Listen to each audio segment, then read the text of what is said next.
High uric acid is predictive of hypertension, of insulin resistance, elevated blood sugar, therefore diabetes, inflammation, oxidative stress, all of those mechanisms that underlie the things that you don't want to get.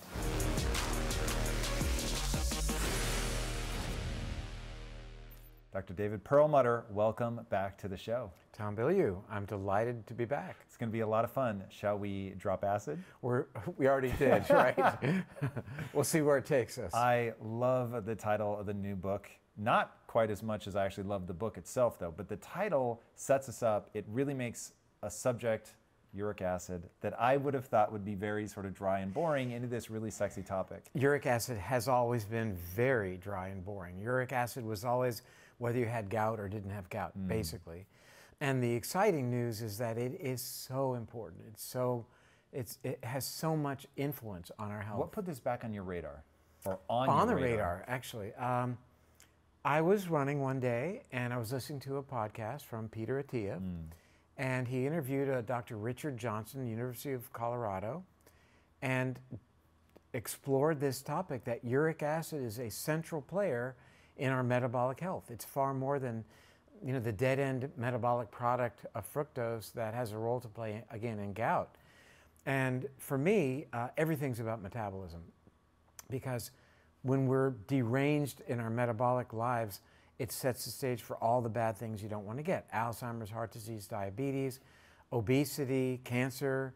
So this becomes a very powerful tool, and I couldn't... Really fast, what makes you think that all of those things are metabolic?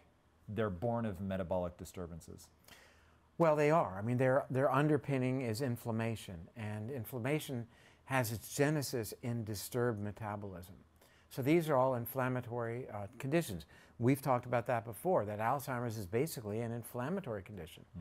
That people are now becoming aware of inflammation in the world of COVID, getting this thing called the cytokine storm, whereby suddenly inflammatory chemicals are produced in excess throughout the body and people have problems with their brains and their lungs, etc. But the same force in a lower level acting over a longer period of time could be, let's say, the cytokine drizzle, and is equally as devastating to the body. And the cytokine drizzle is a response to eating pro-inflammatory foods? Not just eating pro-inflammatory foods, but anything. The answer is yes, but not just. Anything that increases inflammation, not getting enough sleep, engaged in stressful activities, a disturbed gut bacteria setting the stage. That's a powerful source of inflammation in human physiology. Leakiness of the gut lining, for example, dramatically amplifies inflammation. So a lot of roads lead to the Rome of inflammation and set the stage for things like Alzheimer's and coronary artery disease. And because of that, it's the reason that a monotherapy or a one-drug approach to Alzheimer's, for example, is beyond myopic. It's never going to work when we have what Dr. Dale Bredesen has described as 36 possible inroads into why your brain isn't working with respect to Alzheimer's, uric acid now being one of those. That the idea of targeting one thing, this beta amyloid protein, we'll forgive them, for they know not what they do. So, all right, we hear about uric acid. What was like the key insight that made you go, whoa, there's really something here? Because you've moved super quickly into getting a book out. You said you wanted to make sure that this wasn't one of those things that languished for 20 years and took all that time to work its way into the medical establishment. What was the key insight that made you go, whoa, this is a real linchpin in the understanding of metabolic health? The urgency on my part, once I figured out how important it is, or realized how important it is, the urgency is that our metabolic health globally is in a terrible place. I mean, 1/3 of American adults has hypertension. 10% of kids aged 12 to 18 has hypertension. That's crazy. It is. 50% of adult Americans will be obese by the year 2030. Not just overweight, but obese. So we are, our life expectancy is declining. Is it? That it's actually declining? Oh, it's declining dramatically. Before COVID, it began. So people say, well, because of COVID, people are dying earlier. And the truth of the matter is that this metabolic derangement bodes for a much worse outcome as it relates to COVID. They're tracking that? Like Yeah, there's actually a study? that's been published. Yeah, you measure uric acid at admission, and it predicts to some degree who's going to end up in the ICU, who's going to end up on a vent, and who's going to die. Now that we recognize uric acid and its role in disturbing metabolism, and its role in inflammation, and its role in increasing what is called oxidative stress, the damaging effects of free radicals, it was looked at, and lo and behold, look what they're finding. What is uric acid? Like what is it? What triggers the unhealthy elevation? So uric acid is a very simple chemical, and it is the end product of the metabolism in the human body and the bodies of other animals of only three things: alcohol, something called purines, which are the breakdown products of DNA and RNA, and by far and away fructose. So to me, we've known that fructose is a demon for a long, long time. And in 1970, it was published in the journal The Lancet that fructose is a player. It is a big player. And yet, we were told that because fructose doesn't cause insulin to be secreted and doesn't need insulin to be metabolized, therefore it was a safer sugar. Mm-hmm. And we recognize how industry was able to manipulate that messaging and how everybody fell for it.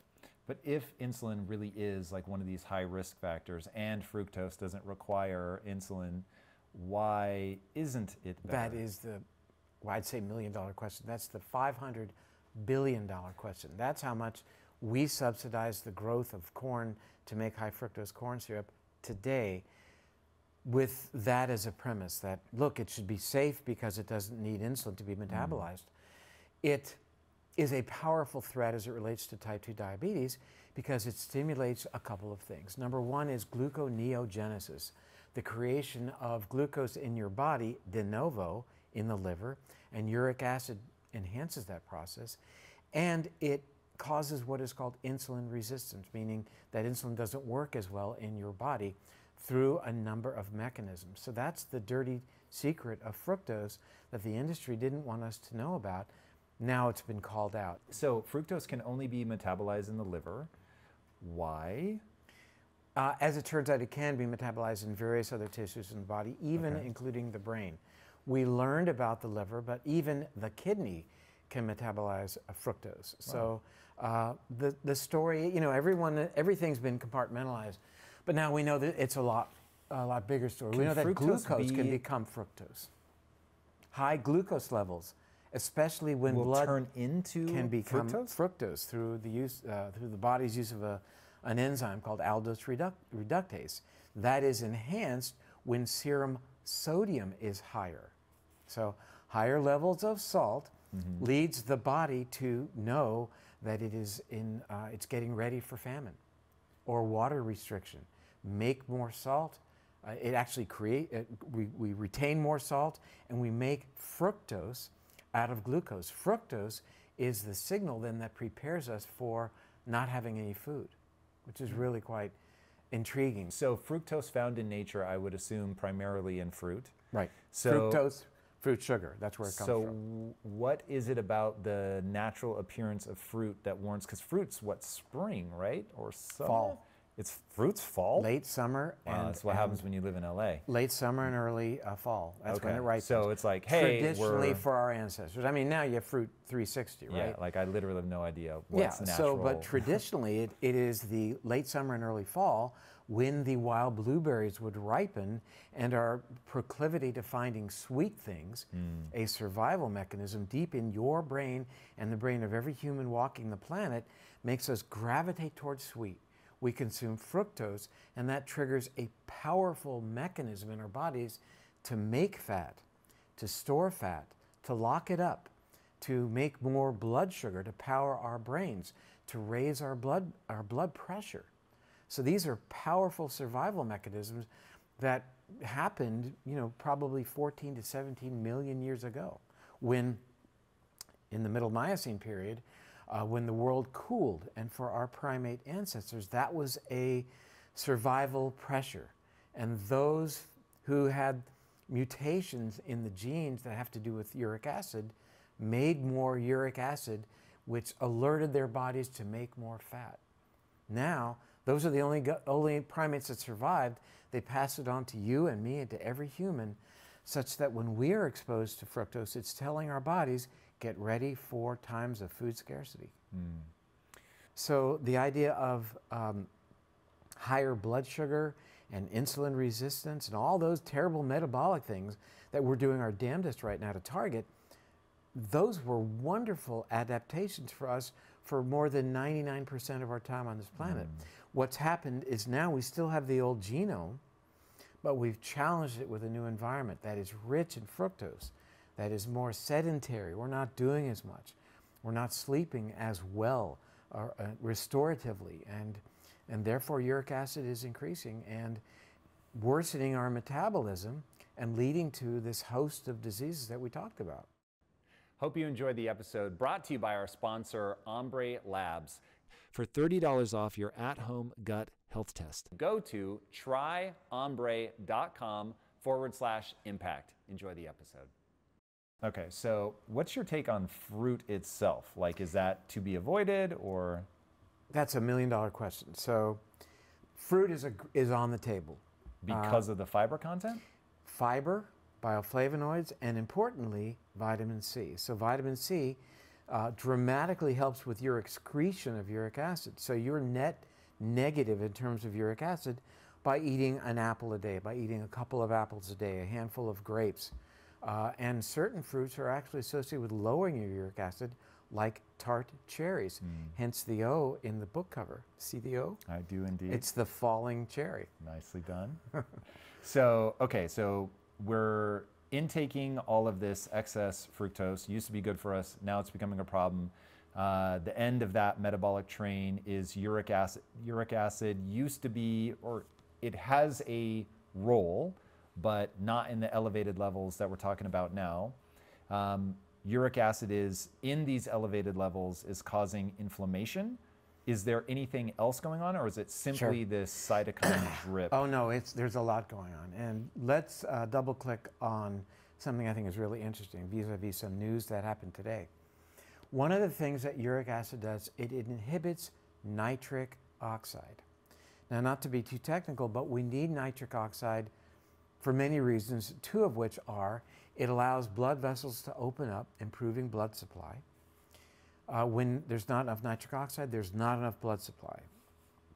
It also facilitates how insulin works to keep our blood sugar in check. And not having function of nitric oxide compromises blood supply and compromises how insulin works, so our blood sugar will go up. The reason I say that is there are drugs that increase nitric oxide. One of them is Viagra, as a matter of fact. There's a time and a place when a person might need more blood supply for erectile dysfunction. And a study was published this morning showing that people who take Viagra, it's associated with a 70% reduction in risk for Alzheimer's. Can you imagine?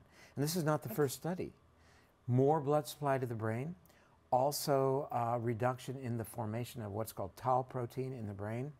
But think about it, that might well explain why elevation of uric acid is associated with an 80% increased risk of dementia, a 55% increased risk of Alzheimer's specifically, and a 165% increased risk of vascular dementia. Because it's actually lowering our NO. It is lowering the functionality of nitric oxide. Okay, so we have the nitric oxide in the system, but it's unable to do its thing because of the elevated presence of uric acid. And important, I think a lot of people get the nitric oxide blood supply relationship, but the tying nitric oxide into how insulin works is a relatively new idea. So that's been demonstrated in animals and then in humans that that's an important function that's compromised by uric acid. So yes, we talked about inflammation, cytokine storm, cytokine dribble. This nitric oxide story is actually very important as well. And how does it interface with insulin? Because we need nitric oxide for two things.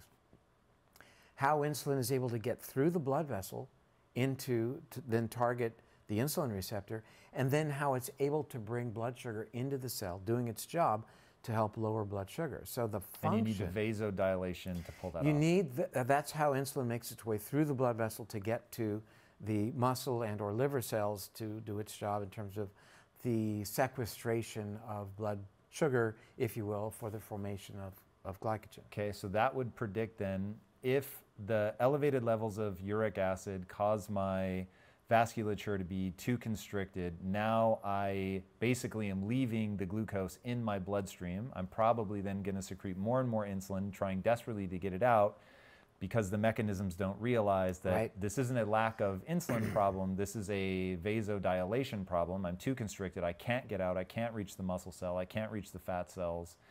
That's really interesting.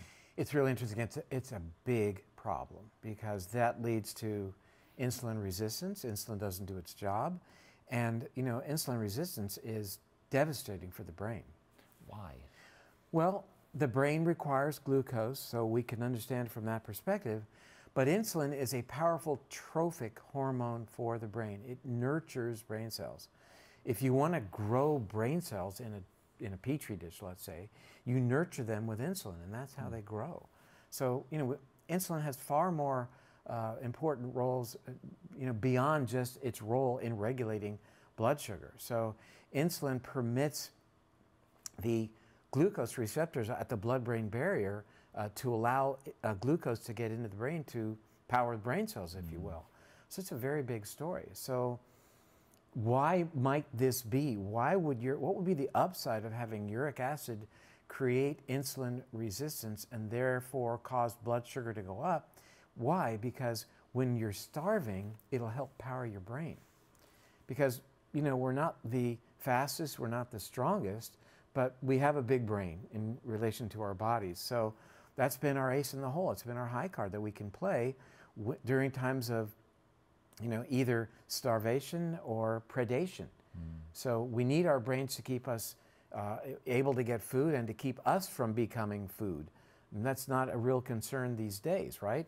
But in the day, we needed to make sure we didn't get eaten. One of the chapters in the book is called Survival of the Fattest. I assume this is what we're talking about. Yeah, and it's not like our primate ancestors got fat and we're lying around being fat. They just had a little bit, a little edge, that superpower, a little extra body fat, so that, you know, for that extended period of time when there wasn't food, they would be the ones to survive. They were able to lay down that fat and survive because they had a mutation in this gene, the uricase genes. So they couldn't break down uric acid. Their uric acid levels would go up, trigger their fat production, and they would survive. Help me understand that mechanism in light of what we just walked through. So elevated uric acid, constriction of the blood vessels, the glucose stays in the system. How is it getting me to lay down the fat if the glucose molecule or the insulin molecule is having a hard time getting the glucose molecule into the cell? Other mechanisms. So we only covered two so far. The next would be oxidative stress. So elevated uric acid profoundly increases what is called oxidative stress. When mitochondria in the cell are exposed to higher levels of oxidative stress, they are less functional, and that triggers, that's one of those stresses in the body that triggers fat production. And that becomes a really interesting story that we didn't cover specifically in the book, but I think it's fascinating nonetheless because it's similar, and that is, why do we as human beings not make vitamin C? I mean, you know that's a fact. You've talked about it before.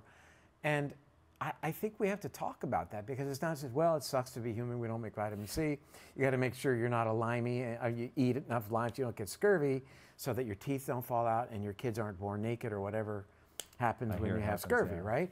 Well, I think it's interesting because this oxidative stress triggers fat production, which was a good thing. It's, again, fat production a good thing, becoming a little fatter is a good thing, yes, through the lens of our history of being primates or even hunter-gatherers. And increasing oxidative stress by not having vitamin C would have been looked upon as being a good thing through that lens again. and would also cause us to then seek out the fruit. Those who would seek out the fruit would survive, get enough vitamin C to survive during times of food scarcity. Okay, so now as we take this into a modern context, we know that it served us for a while, but now we have so much fructose coming into the diet. Our levels are going up so high, we're constricting the blood vessels. Going back to what you said about Viagra, like if that ends up holding, I mean, that's like a miracle drug. A 70% decrease in the likelihood of Alzheimer's is crazy. I would take a 5% decrease in Alzheimer's risk. And I think it's fair to say that, you know, getting your metabolic house in order is a powerful way to decrease your Alzheimer's risk. We know that to be true. We know if you're a type 2 diabetic, you've quadrupled your risk for that disease, Alzheimer's, for which there is no medical treatment, as you and I have this conversation right now. Despite the exciting news of several months ago of a new miracle drug that gets, you know, that limits beta amyloid, what happened with that was really quite encouraging. You know, it was resoundingly rejected by the neurology world, and rightfully so, because it doesn't work. We don't have a drug to prevent that disease, and yet we really understand where it's coming from. It's coming from disturbed metabolism. It's been said that Alzheimer's is not generally a genetic disease, and I would, until recently, have agreed with that, saying that, yeah, about 4% of Alzheimer's have familial type Alzheimer's disease. You know, there are populations around the world, South America, for example, where it runs quite strongly in families.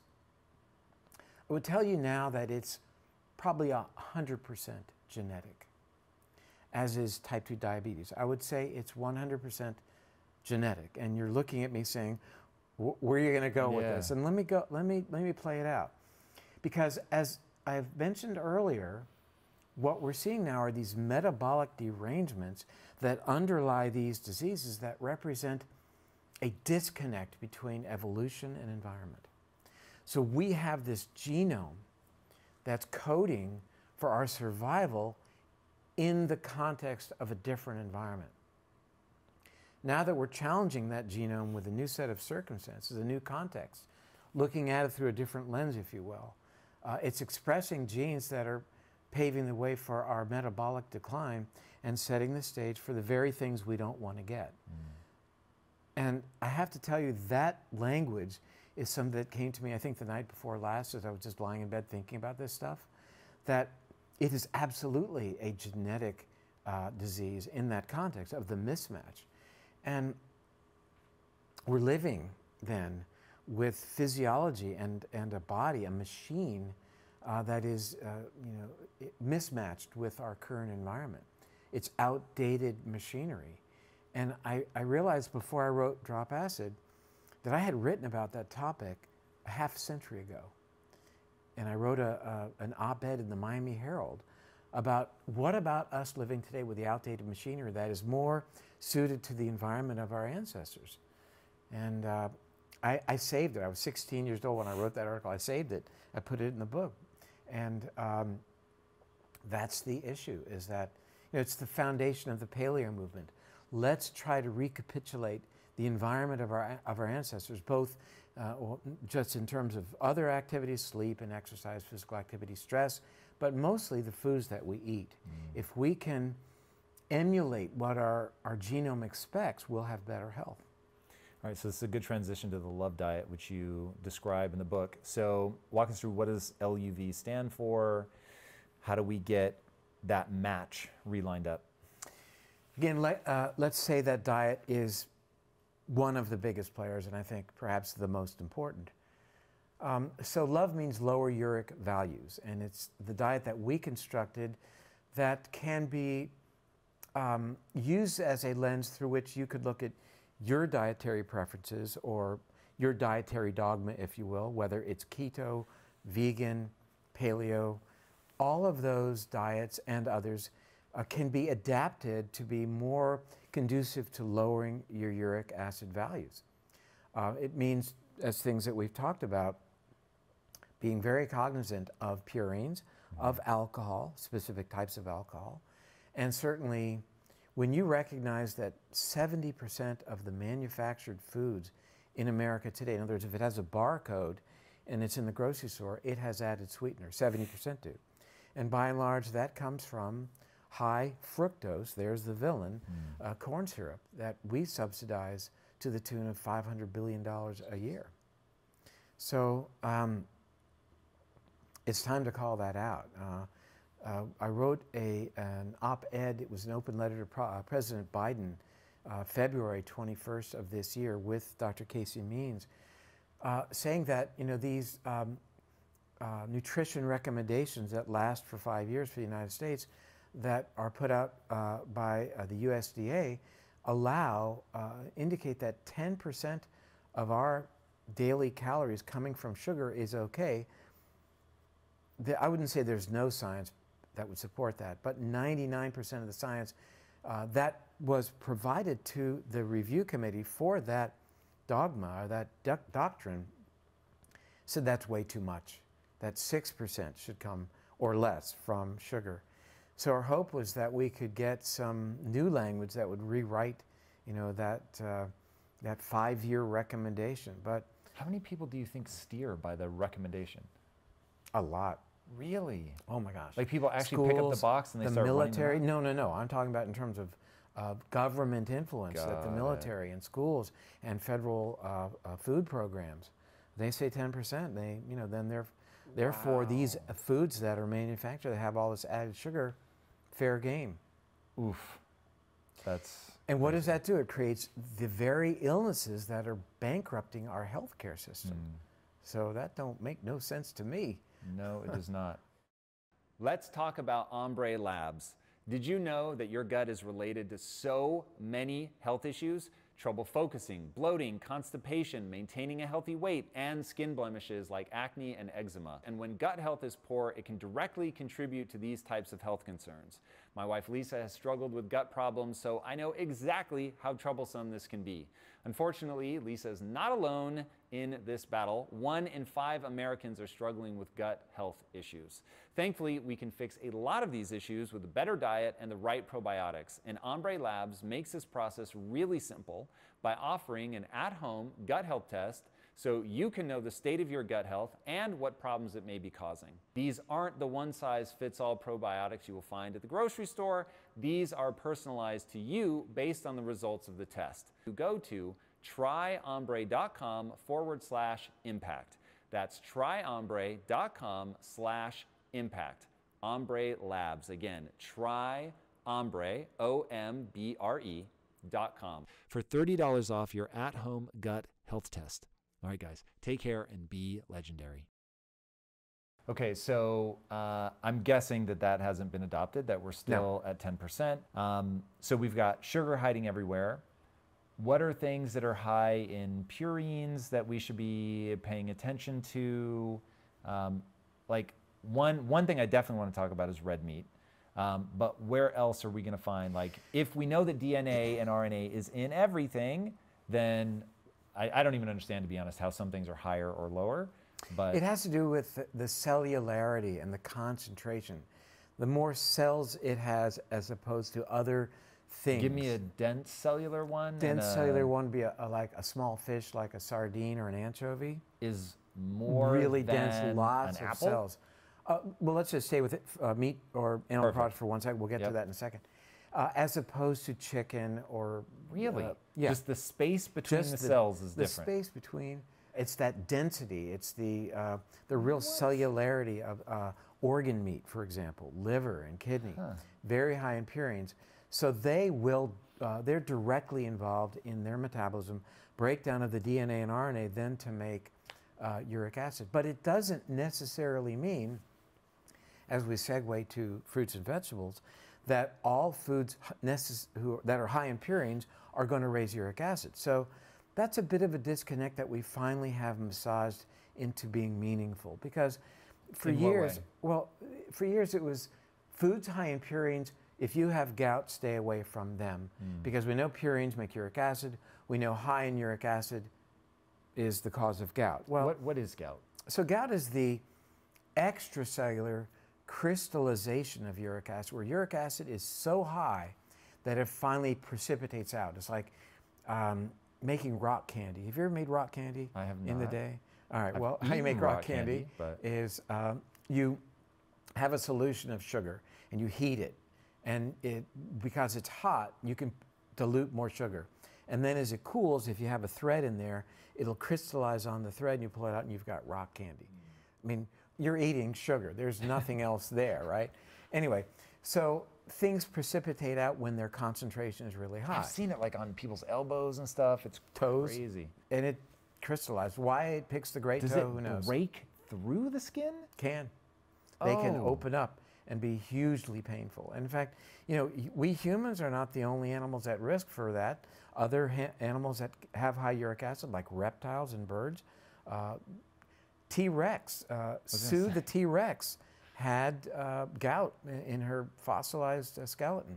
But wait, in such a natural environment, how are they ending up getting gout? They're just eating things that are they're eating other lizards and they're just too high in... Who can say? I mean, I don't think we know exactly what T-Rex ate, but you know, it looks based upon teeth and short digestive tract that they ate meat. You know, they were these, you know, prototypic carnivores, and as such, were at higher risk for gout. Segues back to us as humans.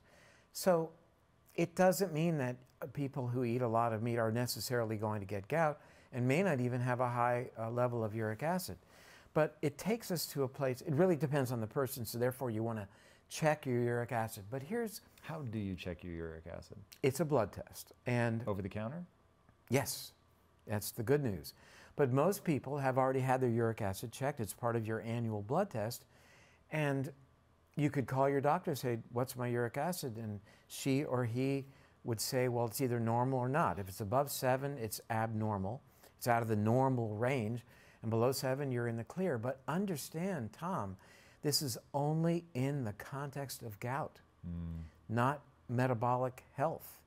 So for metabolic health, we want it not in the normal range, in the optimal health. Which is? Range, 5.5 or lower. Okay. That's what the research indicates is the cutoff in terms of cardiometabolic issues. So having higher uric acid levels, one interesting study published in 2009 looked at 42,000 men, 48,000 women, followed them for 8 years. Those who had the highest level of uric acid had a 16% increased risk of all-cause mortality, becoming a dead person for any reason whatsoever.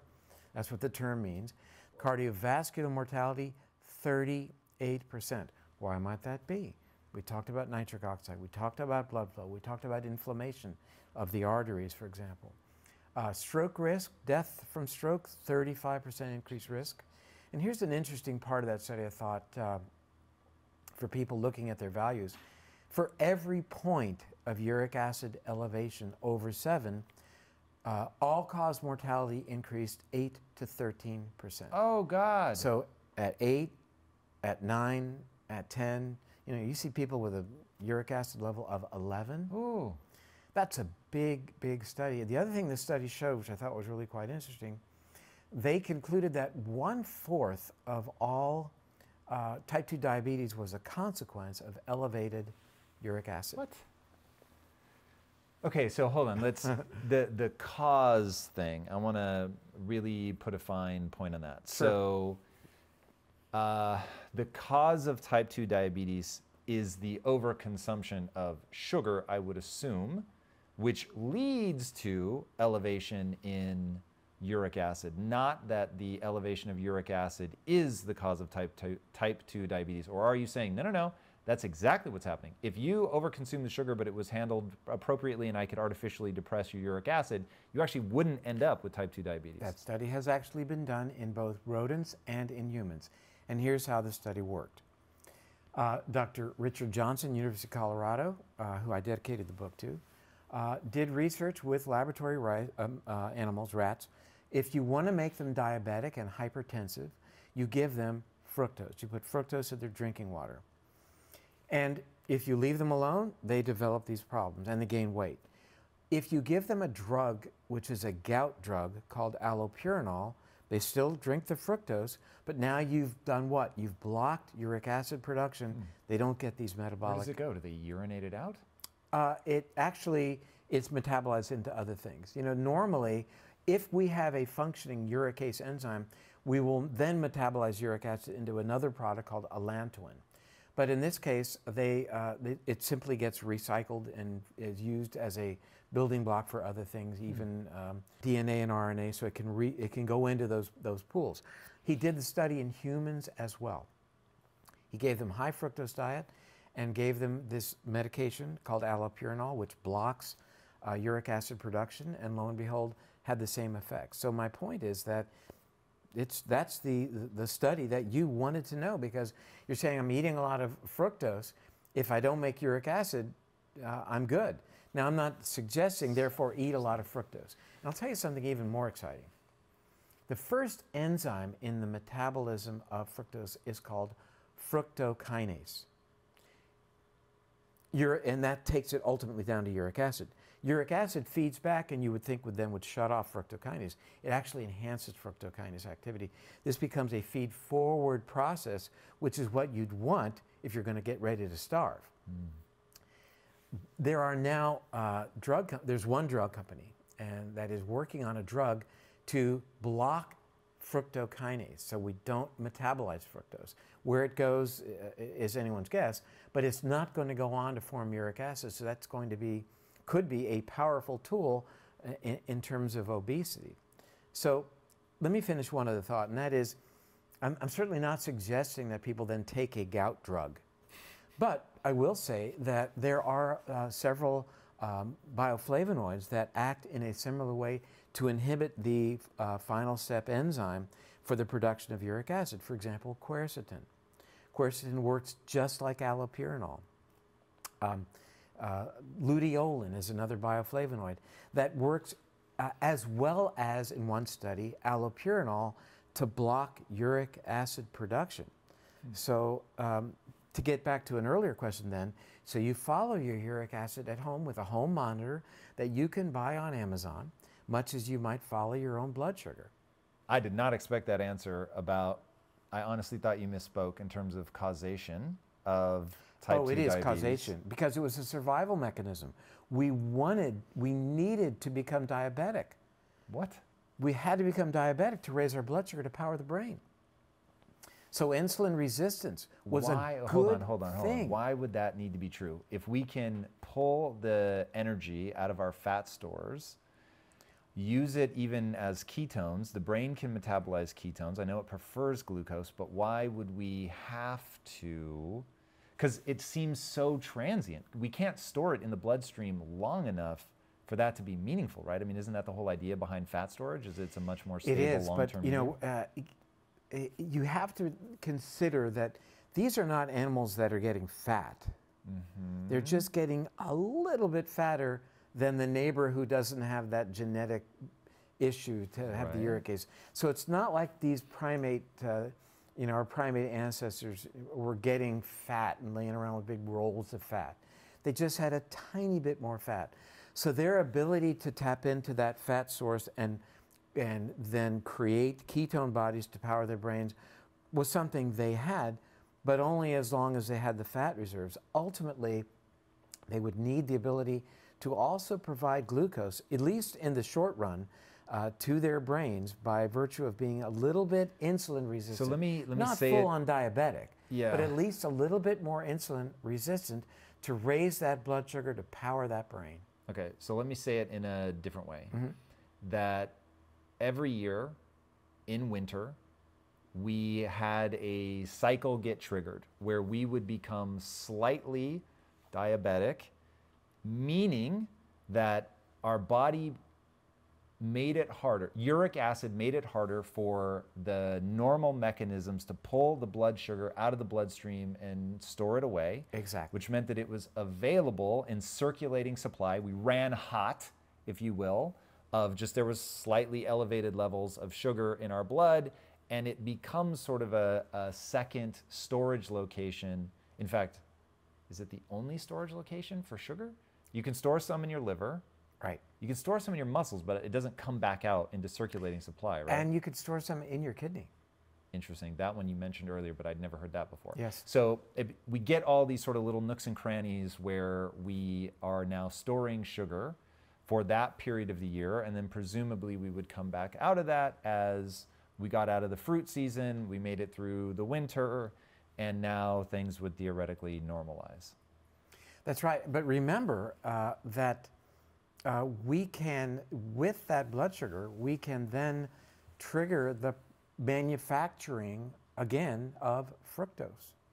Even though we haven't consumed fructose, we can manufacture it. From fat, or from, are we going to have to break down muscle? From sugar, from glucose itself. I think that what that fructose is doing is in keeping this whole cascade alive, where it's not just making fat, but locking it up, storing it, keeping it, guarding it. It's precious because that's, at the end of the day, that's our last fuel source. You're going to go through your glycogen ultimately if you have no food whatsoever. Mm-hmm. The other thing, interestingly, is as we metabolize fat, as any animal metabolizes fat, we make water.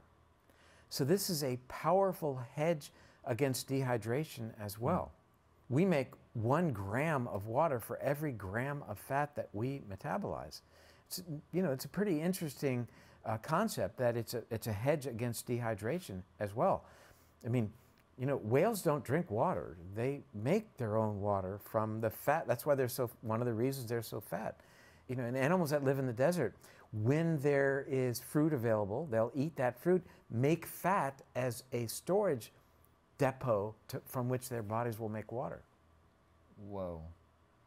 This is far more interesting than I would have thought. It's a really fascinating mechanism. I've never heard anybody talk about this before. Okay, I want to talk about red meat. So I eat a lot of red meat. I've never tested my uric acid levels, so I'll be very curious to get one of these tests. I'm going to send you one. That would be amazing. I will send you one. And I ask because I feel amazing.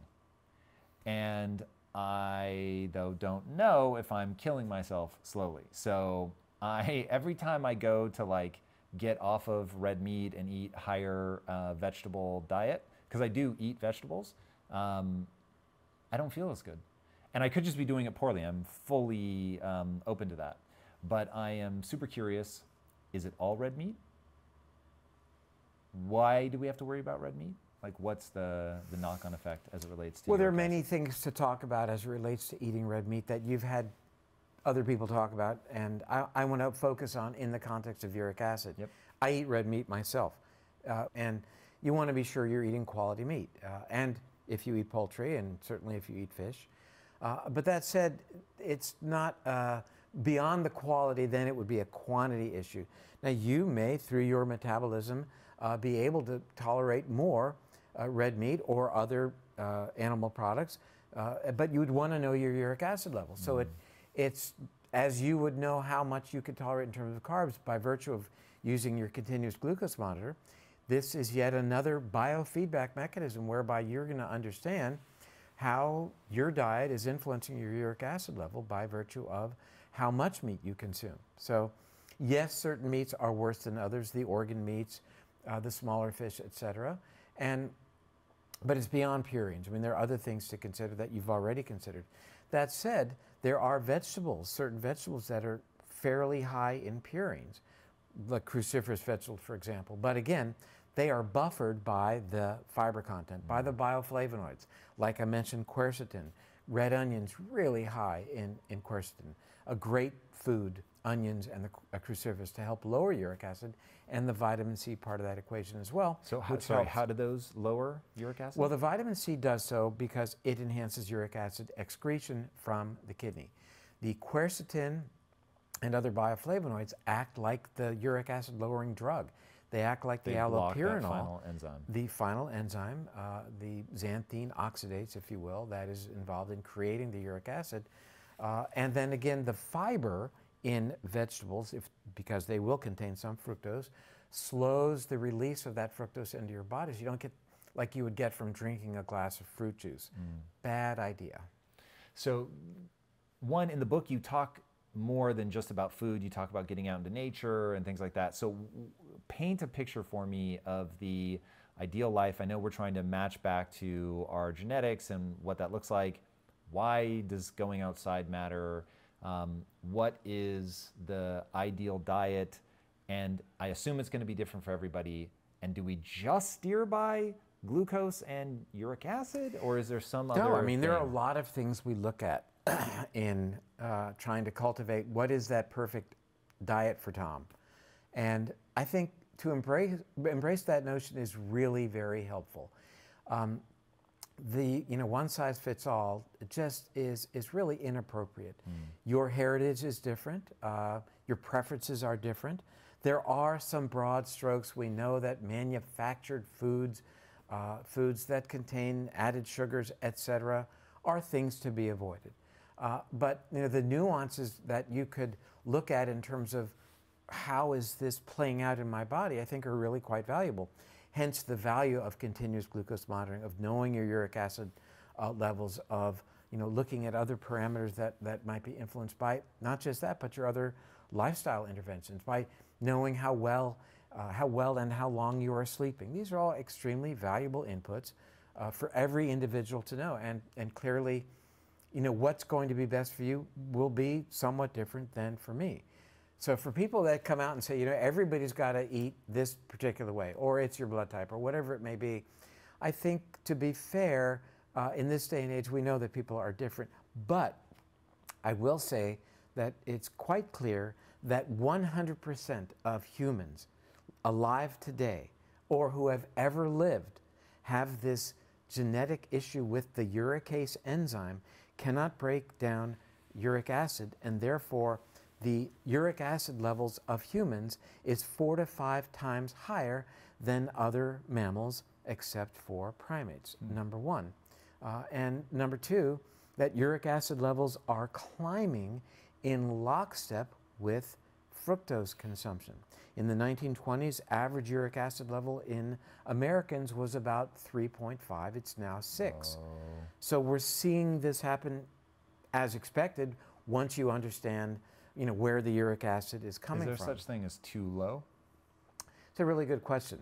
There is some suggestion that uric acid, because it might act as an antioxidant to some degree, would be threatening if it was really low. But I think when we see a correlation, for example, in elderly people with very, very low uric acids and risk for degenerative conditions, it's probably because it's an effect, not the cause, meaning they're already sick and cachectic, they've lost muscle mass, and because they have no more muscle mass, they're not able to keep their uric acid levels up because they're not breaking down any more muscle, which would liberate the purines. So, this is all about then looking at those dietary tweaks as your uric acid levels are examined over time to keep your uric acid level in check. And the ultimate goal of the book is that missing link that so many people with borderline diabetes or frank diabetes, mild elevation of blood sugar, or can't lose that last 20 pounds, and are doing everything they possibly can. Darn it, I'm doing everything I can. There's got to be something else. This may be that something else, may be that missing link. And truthfully, as we've described it, it's not going to be that hard to get your uric acid level back where it needs to be. And we're going to do it just by changing our diet. We're going to stop eating fructose. Yep. And Japan is leading the charge. They are intervening with patients who have metabolic conditions to lower their uric acid. America isn't doing that yet. They're targeting uric acid only if you have gout. The notion of what we call asymptomatic hyperuricemia means you have a very high uric acid, but you don't have gout, so you don't have any symptoms. Right. No, you're at great risk for death from cardiometabolic conditions. That's what the research is telling us. You have a dramatic increased risk for Alzheimer's and dementia in general. So they're kind of leading the charge to the extent that Japan is now producing no purine beer, beer that has 0 purines to help you with your uric acid. Way ahead on this. Yeah, they are. Well, we in America tend to think we're leading the charge, and in so many areas, renewable energy, so many areas, we see when you look at what the rest of the world is doing, we can learn from the rest of the world. And as it relates to uric acid, which is a global problem, we see that even Turkey, other countries are really moving ahead and recognizing that when you have this information, it is the harbinger for future metabolic issues. And it's predictive. High uric acid is predictive of hypertension, of insulin resistance, elevated blood sugar, therefore diabetes, inflammation, oxidative stress, all of those mechanisms that underlie the things that you don't want to get. So, John Kennedy said that the time to fix the roof is when the sun is shining. And, that's the hope with, it's not the end all, but it's going to be a powerful addition to our toolbox. Yes, keeping blood sugar under control. Yes, getting adequate exercise, watching what you eat, controlling your stress, getting enough sleep, wearing a wearable device to look at your sleep. All these things are really important. This is now going to be looked at as a strategic metabolic marker right there with blood sugar and blood pressure and serum lipids. I think you're going to see uric acid very soon being on par with those. Is uric acid volatile? So when I think about wearing a continuous glucose monitor, the fun is that it's moving around, right? So if I have... Not as volatile as moment-to-moment blood sugar measurements, but it'll change within a day. And, it'll go up. If you exercise in a way that you're not used to, and therefore break down a lot of muscle fiber, that will transiently raise your uric acid level, as will fasting in the short run. Fasting will raise it? Will raise it, as will being in deep ketosis. Why would it raise it? Because you're catabolic, you're breaking down your tissue. So you're liberating fasting, purines. Theoretically, is supposed to be muscle sparing. You even mentioned that in the book. Right. So if it's muscle sparing, is it the release of fat? Well, it is mostly when you get to the point that you start breaking down muscle.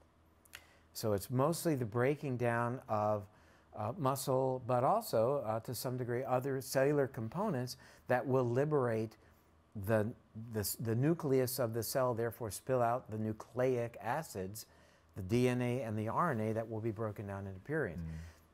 Thing to think about in terms of fasting is even if it's an intermittent fast, that you will transiently raise your uric acid level. When it's done, you're net positive in a better place. In other words, uric acid is slightly better. 365 days a year. In terms of time-restricted eating? Yes. Okay. There's not a huge amount of data. The studies look at more of the people who will fast for a day or two or three or even longer. But that ultimately, the time-restricted eating, is so beneficial for your metabolism that we included a chapter in the book on that notion. I mean, we've known that for a couple of years, and Dr. Sachin Panda even recently has indicated that this time-restricted eating is one of the most powerful things we can do to improve our metabolism. So we're all in on that. We talk about continuous glucose monitoring as well.